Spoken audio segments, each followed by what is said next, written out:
In Hinduism, the sacred scriptures have been divided into two parts: the Shrutis and the Smritis.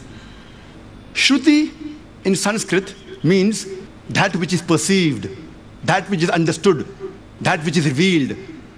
And the Shrutis are considered to be the word of God, and they are more sacred than the Smritis. The Shrutis are further divided into two types: the Vedas and the Upanishads. Veda is derived from the Sanskrit word vid, which means knowledge par excellence. It also means sacred wisdom. Basically, there are four Vedas. This is the Rig Veda. We have the Yajur Veda.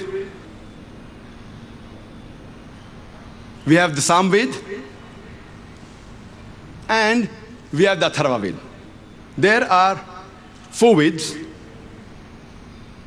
but there is difference of opinion regarding how old are these Vedas. According to Swami Dayanand Saraswati, the founder of Arya Samaj, he says the Vedas are 1,310 million years old. But the majority of the Hindu scholars, they say the Vedas are approximately 4,000 years old. There's difference of opinion regarding where did these Vedas come into existence the first time. There's also difference of opinion regarding who was the Rishi to whom the Veda was given the first time. In spite of these differences regarding the age of the Veda, the part in which it came first, to whom it was given, in spite of these differences, yet the Vedas are considered to be the most authentic of all the sacred scriptures of Hinduism, the most sacred amongst all the scriptures of Hinduism. If any other Hindu scriptures contradicts the Vedas are supposed to be followed. The next in authority we have are the Upanishads. These are the Upanishads. Upanishad is derived from the Sanskrit word upa, which means near. Ni means down. Shad means sit. Sitting down near. When the pupil sat down near the guru to acquire knowledge, it was called as Upanishad. It's also called as knowledge, which removes ignorance. There are more than 200 Upanishads, but the Indian culture puts the figure of 108.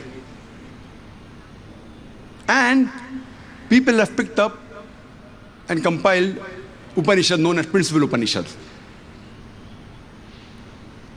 Radhakrishnan has picked up 18 Upanishads and written a book, the Principal Upanishads. Next type of the Hindu scriptures we have are the Smritis. The word Smriti means to remember. It means memory. Smritis are less sacred than the Shrutis. They are not the word of Almighty God, and they have been written by rishis and by human beings. They contain the creation of the universe, how a lifestyle should be led by an individual, on an individual level, on a community level, on a society level. They're also referred as the Dharma Shastra. There are various types of Smritis.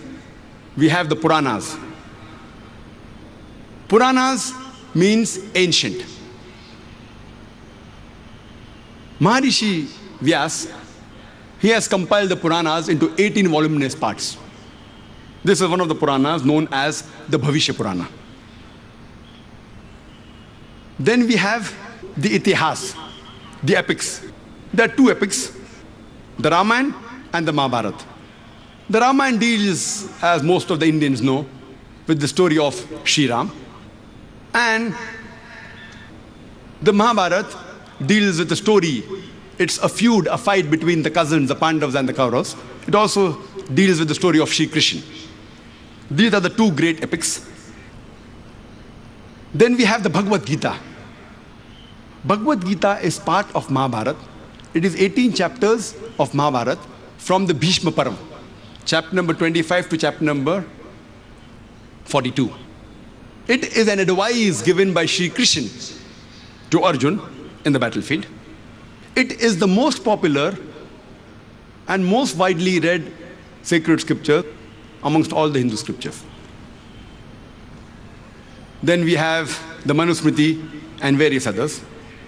This was in brief regarding the sacred scriptures of Hinduism. But the most sacred, most authentic amongst all the scriptures is the Veda. If anything contradicts the Vedas, we have to follow the Vedas.